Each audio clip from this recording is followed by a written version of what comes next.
J'ai le bonheur d'être accompagnée de François Fréchette et Jean-Pierre Cloutier. Bonjour, messieurs. Bonjour Valérie, c'est aussi un bonheur pour nous d'être avec toi.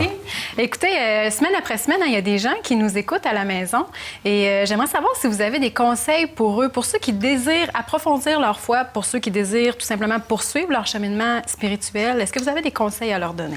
Bien, moi, je dirais, Valérie, qu'il faut rester en contact avec la parole de Dieu. Ça, je dirais, c'est le premier élément. Okay. Et nous, je dis nous, moi, personnellement, dans la région de Québec, sur la rive sud de Québec, région de Lévis, pour être précis. Je fais des cours, ça s'appelle des cours Bonne Nouvelle, et je réunis des gens qui sont intéressés de poursuivre la réflexion, qui sont assez, bien sûr, sérieux pour s'engager avec 11 semaines de cours. Et là, semaine après semaine, ce cours-là présente le message de l'Évangile dans différents aspects. Et ça fait une grande différence dans la plupart des cas.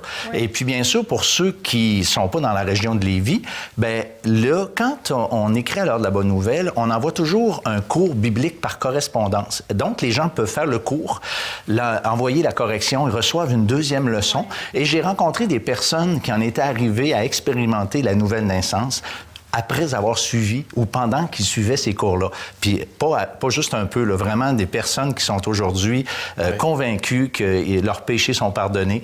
Puis le conseil de base que je dirais, moi, c'est que c'est important de rester en contact, donc, avec la parole de Dieu et de trouver une église évangélique dans laquelle la Bible est enseignée, des gens qui, eux-mêmes, ont expérimenté la nouvelle naissance et de faire contact avec ces gens-là. Et tout notre réseau de personnes qui font le suivi au niveau du Québec, bien, ce sont des personnes spécifiquement qui sont dans ces milieux évangéliques. Oui. Donc, en réalité, ce que François est en train de dire, c'est qu'on a des outils, des instruments qui permettent aux gens vraiment intéressés, qui entendent l'Évangile ici à l'émission et qui voudraient aller plus loin. Il y a des instruments à leur disposition, le cours biblique que nous offrons, les cours dans les églises locales. C'est important pour les gens de vérifier s'il n'y a pas une église locale, une église évangélique près de chez eux. Parce que le but de Jésus, en réalité, c'était, il a dit, je bâtirai mon église. L'église est très importante. C'est au milieu de la communauté chrétienne que ces gens-là vont vraiment trouver ce qu'ils recherchent.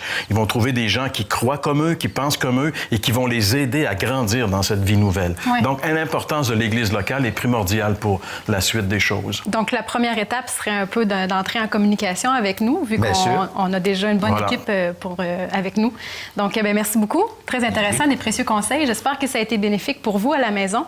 Et c'était déjà tout pour cette semaine. Alors, je vous dis à la semaine prochaine pour une autre émission de l'heure de la Bonne Nouvelle.